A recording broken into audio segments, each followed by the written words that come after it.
Everyone, welcome to my YouTube channel Shiva learning point. तो भाई आज का जो हमारा टॉपिक है वो भाषा और चिंतन का है, जो बार बार सीटेट एग्जाम में पूछा जाता है और इस टॉपिक से हर बार 4-5 क्वेश्चन पक्का निकल के आते हैं। तो भाई बिल्कुल 10 मिनट की वीडियो रहने वाली है और आप इस वीडियो से 5 नंबर पक्का कर लेंगे। आप ये वीडियो देखना और उसके बाद प्रीवियस ईयर के क्वेश्चन पेपर उठा के देखना। सीटेट के हर क्वेश्चन पेपर में इस वीडियो से 4-5 नंबर के क्वेश्चन पक्का पूछे गए होंगे। ठीक है भाई, तो और आगे भी पूछे जाएंगे। तो भाई आज इसलिए मैं यही वाला टॉपिक लेके आई हूँ। यूट्यूब पे आप देखना, ये वाला टॉपिक आपको 1.5-2 घंटे की वीडियो में मिलेगा। पर वो क्या करते हैं, ऐसे ही बच्चों का टाइम वेस्ट करते हैं। हम इस टॉपिक को सिर्फ 10 से 15 मिनट में कवर कर लेंगे। ठीक है, तो आज का हमारा टॉपिक है भाषा का। भाषा भी हम बचपन से पढ़ते आ रहे हैं, भाषा क्या होती है, पर आज हम वो पढ़ेंगे कि एग्जामिनर भाषा को किस तरीके से पूछ रहा है। टीचिंग एग्जाम जो होते हैं उनमें भाषा को कैसे पूछा जाता है। ठीक है, तो भाई सबसे पहले हमें पता होना चाहिए कि भाषा होती क्या है। तो भाषा क्या होती है भाई, जिसके द्वारा हम अपने विचारों का आदान प्रदान करते हैं, वही भाषा होती है ना। तो भाषा क्या है, भाषा संप्रेषण का माध्यम है। ठीक है भाई, एक बातचीत का माध्यम है, अपने विचार दूसरों तक पहुंचाने का माध्यम है भाषा। ठीक है, सिंपल सी बात है, मेरे मन में विचार आया और मुझे आप तक पहुंचाना है, तो मैं किस तरीके से पहुंचाऊंगी, तो वो भाषा है। चाहे मैं वो बोलकर, लिखकर या फिर अपने संकेतों में समझाऊं, कैसे भी समझाऊं, वो एक भाषा ही कहलाएगी जब मैं अपने विचार आप तक पहुंचाऊंगी। ठीक है भाई, अब इसकी विशेषता देख लेते हैं। जल्दी करेंगे, मतलब कि इतना ज्यादा डीपली जाने की जरूरत है नहीं, क्योंकि इसमें इतना डीपली कुछ है ही नहीं। ठीक है, मोटी मोटी बातें हैं, आपको यही चीजें याद रखनी, इनको समझना है। याद रखने की जरूरत नहीं है, अगर आप समझ जाओगे एग्जाम में आपका क्वेश्चन बिल्कुल गलत नहीं होगा। तो भाई इसकी विशेषताएं देखते हैं। भाषा की क्या विशेषता है, परिवर्तनशीलता। भाषा में क्या होती है, परिवर्तनशीलता होती है। भाई आपने छोटे बच्चों को देखा होगा, पहले वो मतलब कि शब्दों को तोड़ तोड़ के बोलना सीखता है, फिर वो उनको मतलब अच्छे से बोलना सीख जाता है, फिर बिल्कुल धारा प्रवाह भाषा को बोलता है।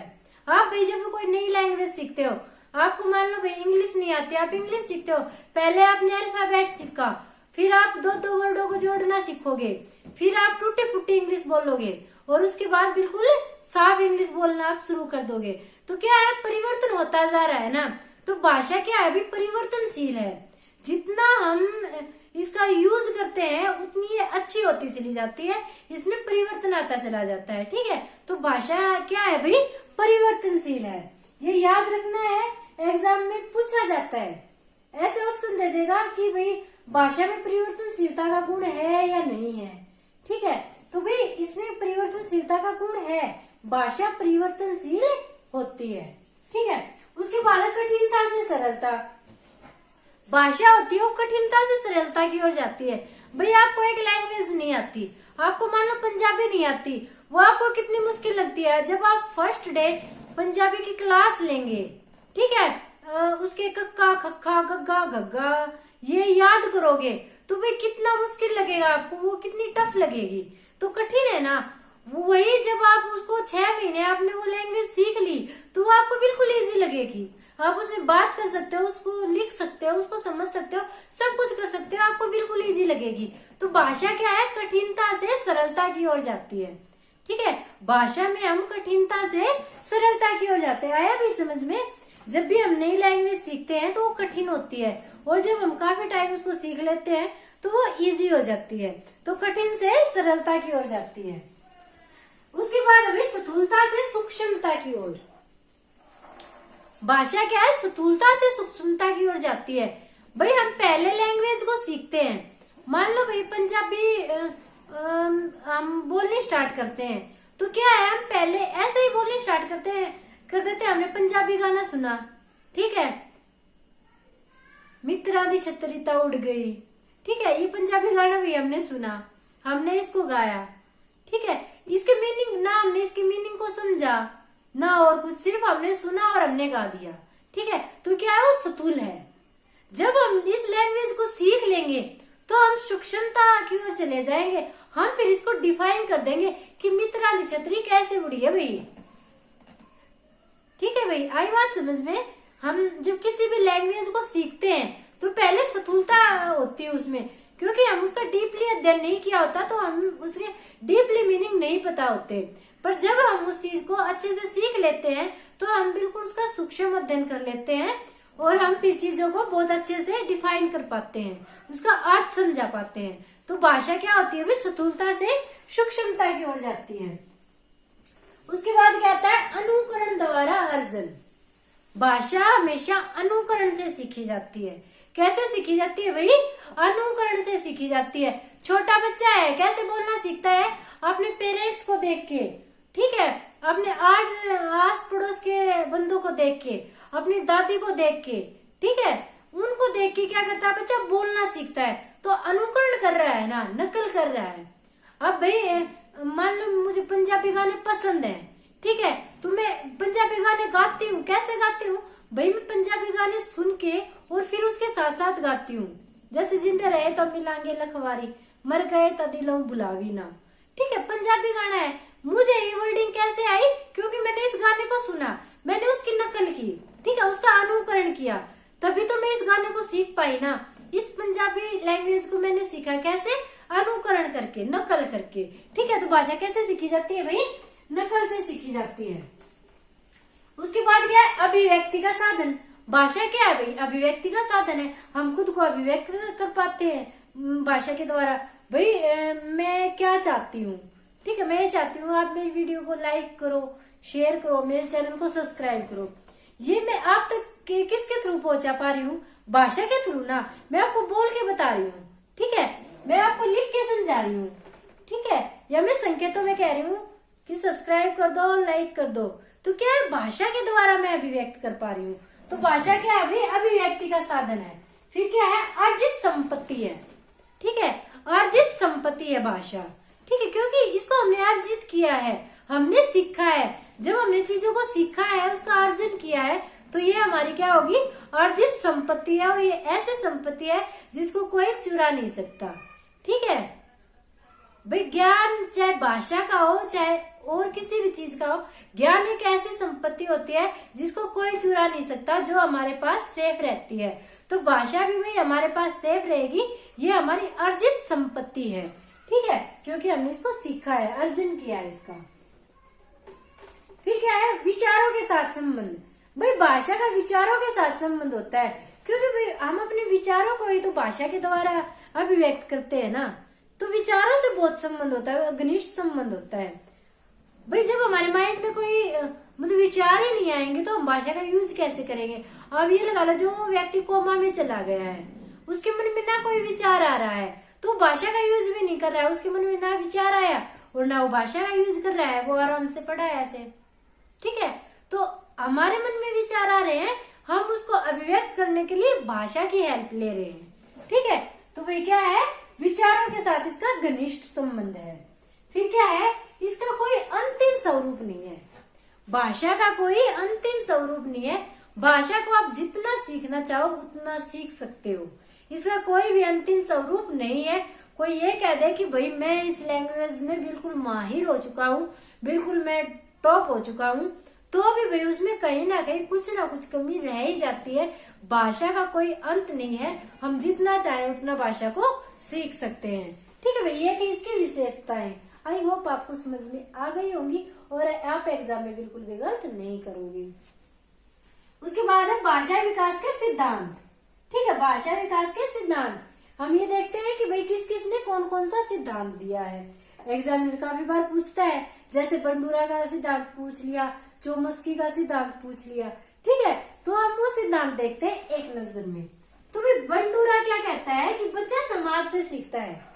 बंडूरा क्या कहता है कि बच्चा समाज से सीखता है। अगर बंडूरा का भाषा सिद्धांत आता है तो आपको याद रखना है, बच्चा किससे सीखता है, समाज से सीखता है।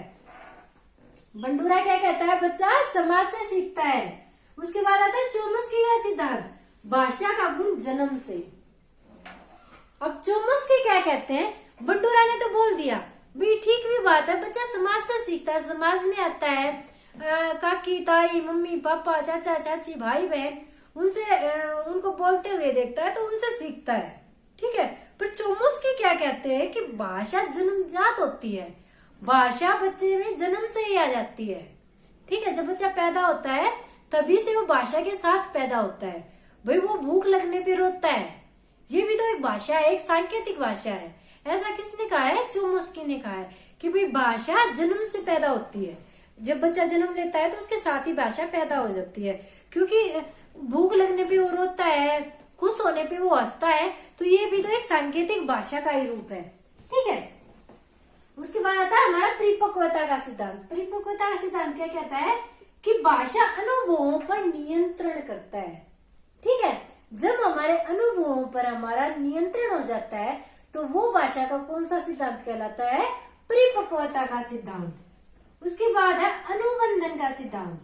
अनुबंधन का सिद्धांत, अनुबंधन का सिद्धांत क्या कहता है भाई कि भाषा सीखने के लिए आमने सामने होना आवश्यक है। अनुबंधन का सिद्धांत क्या कहता है कि भाषा सीखने के लिए आमने सामने होना जरूरी है। भाई अगर आप कोई भी लैंग्वेज, अदर लैंग्वेज सीख रहे हैं, इंग्लिश, पंजाबी, उर्दू कुछ भी सीख रहे हैं, तो उसके लिए क्या जरूरी है कि वो दूसरी भाषा आपके सामने होनी चाहिए। उर्दू की आपके पास बुक हो, उसको पढ़ाने वाला कोई होना चाहिए, जिससे आपको पता चले कि हाँ भाई जैसे वो पंजाबी है, पंजाबी में भाई कह को कक्का, खक्का, गग्गा, गग्गा ऐसे बोलते हैं, तो ये बताने वाला भी तो होना चाहिए। तो अनुबंधन का सिद्धांत क्या कहता है कि ये आमने सामने होना चाहिए, तभी अच्छे से सीख पाते हैं, तभी भाषा का अर्जन हो पाता है। ठीक है, अगर आमने सामने की बात आ जाए तो आमने सामने से याद रखना अनुबंधन का सिद्धांत है। ठीक है, उसके बाद है सरली का सिद्धांत। सरली का सिद्धांत, तो सरली क्या कहता है कि भाषा अनुकरण से सीखता है। बच्चा भाषा किससे सीखता है? अनुकरण से सीखता है। बहुत अच्छी बात कही भाई, अनुकरण से ही सीखी जाती है, नकल करके सीखता है बच्चा, बड़ों की नकल करके सीखता है। अगर बच्चा कोई गाली दे रहा है ना आपके घर में, तो आप देखना या तो कोई घर में गाली देता होगा या पड़ोस में गाली देता होगा और उसने वो सुनी होगी, तभी बच्चे ने गाली दी होगी। तो बच्चा हमेशा नकल करता है। तो बच्चा किससे सीखता है भाई? नकल से सीखता है, अनुकरण से सीखता है। किसने कहा? ये सरली ने। ये थे भाई इसके सिद्धांत, याद रखना है। बंडूरा आ जाए तो बच्चा समाज से सीखता है, चौमस्की आ जाए तो भाषा का गुण जन्म से ही होता है, और अगर अनुबंधन आ जाए तो भाषा आमने सामने सीखी जाती है, और अगर सरली आ जाए तो बच्चा भाषा अनुकरण से सीखता है। ठीक है भाई, ये थे इसके सिद्धांत। अब देखो भाई भाषा के प्रकार, अब बचपन से पढ़ते आ रहे हो। ठीक है, भाषा के 3 प्रकार हैं, मौखिक, लिखित, सांकेतिक। जो बोल के बताई जाती है वो मौखिक हो गई, जो लिख के समझाई जाती है वो लिखित हो गई, और जिसको बोलना भी नहीं आता, लिखना भी नहीं आता, वो अपनी बातों को संकेतों में समझाते हैं, वो हमारी कौन सी हो गई? सांकेतिक भाषा हो गई। ठीक है, ये तो आप सबको पता ही होगा। उसके बाद है भाषा को प्रभावित करने वाले कारक। कौन कौन से कारक भाषा को प्रभावित करते हैं? एग्जामिनर यहाँ से पक्का क्वेश्चन पूछता है। ठीक है, तो शारीरिक परिपक्वता। शारीरिक परिपक्वता, एक बच्चा भाषा को तभी सीख पाता है जब वह शारीरिक रूप से परिपक्व होता है। अगर हम 1 महीने के बच्चे को हम कितना भी सिखा लें, बोलना कितना भी सिखा लें, वो नहीं बोल पाएगा। क्यों? क्योंकि वो शारीरिक रूप से परिपक्व नहीं है उसके लिए। ठीक है, तो बच्चा भाषा को कब सीख सकता है? जब वो शारीरिक रूप से परिपक्व होता है। ठीक है, आपके घर में कोई बच्चा हो, पड़ोस में कोई बच्चा हो, छोटा बच्चा हो, 4-5 महीने का बच्चा हो, उसको आप खूब रटवा देना भाषा को, नहीं सीख पाएगा। क्यों? क्योंकि वो शारीरिक रूप से परिपक्व नहीं है। ठीक है, तो भाई कौन प्रभावित करता है? शारीरिक परिपक्वता। उसके बाद है पारिवारिक संबंध। परिवार में संबंध कैसे ये भाषा को प्रभावित करते हैं। अगर परिवार में अच्छे से रहते हैं, बच्चे से अच्छे से बात करते हैं, बच्चा वही लैंग्वेज सीखेगा। अगर भाई परिवार में गाली गलौज देते हैं, फादर मदर को गाली दे रहा है, मदर दादा दादी को गाली दे रही है, दादी बहू को गाली दे रही है, तो बच्चा भी वो गाली ही सीखेगा। ठीक है, तो पारिवारिक संबंध भाषा को बहुत प्रभावित करते हैं। फिर है स्वास्थ्य। बच्चे के स्वास्थ्य का भी भाषा पे प्रभाव पड़ता है। अगर एक स्वस्थ बच्चा है, अगर एक स्वस्थ बच्चा है तो स्वस्थ बच्चा लगभग 1.5-2 साल का शब्दों को जोड़ जोड़ के बोलना सीख जाता है। मगर अगर वही एक बीमार बच्चा है जो लगातार बीमार चला हुआ है, वो 5-6 साल की एज तक भी शब्दों को बोलना नहीं सीख पाता है। तो स्वास्थ्य का भाषा पे बहुत अधिक प्रभाव पड़ता है। फिर क्या है भाई? बुद्धि का प्रभाव पड़ता है। जो तीव्र बुद्धि होते हैं वो भाषा को जल्दी सीख लेते हैं, जो सामान्य बुद्धि होते हैं वो थोड़ा टाइम लेते हैं, और जो मंद बुद्धि बच्चे होते हैं वो भाषा को सीखने में बहुत ज्यादा टाइम लेते हैं। ठीक है भाई। फिर क्या है, लिंग, लिंग का प्रभाव भी पड़ता है। ठीक है, वैसे ये गलत है यहाँ पे, लिंग का प्रभाव अब इसको हटा दिया गया है।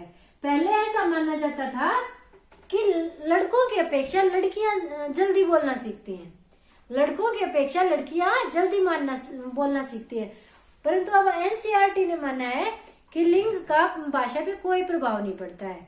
ठीक है, लड़का और लड़की सेम एज में बोलना सीखते हैं, भाषा को सीखते हैं। ठीक है भाई। उसके बाद आता है विद्यालय। विद्यालय का भाषा पे प्रभाव पड़ता है। भाई विद्यालय में जिस तरह की भाषा बोली जाती है वैसी भाषा बच्चा सीखता है। उसके बाद है समूह। बच्चा कैसे दोस्तों के साथ रह रहा है।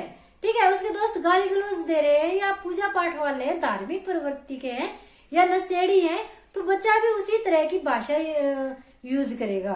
ठीक है भाई। उसके बाद है बहुभाषिता।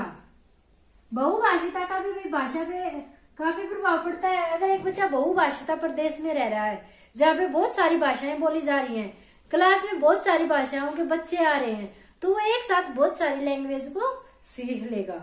ठीक है। उसके बाद भी निर्देशन। भाषा निर्देशन से सीखी जाती है। अब जैसे किसी टीचर ने निर्देश दे दिया कि भाई ऐसे बोलना है, ऐसे बोलना है, ये वाक्य ऐसे बोलना है, ये वाक्य ऐसे बोलना है।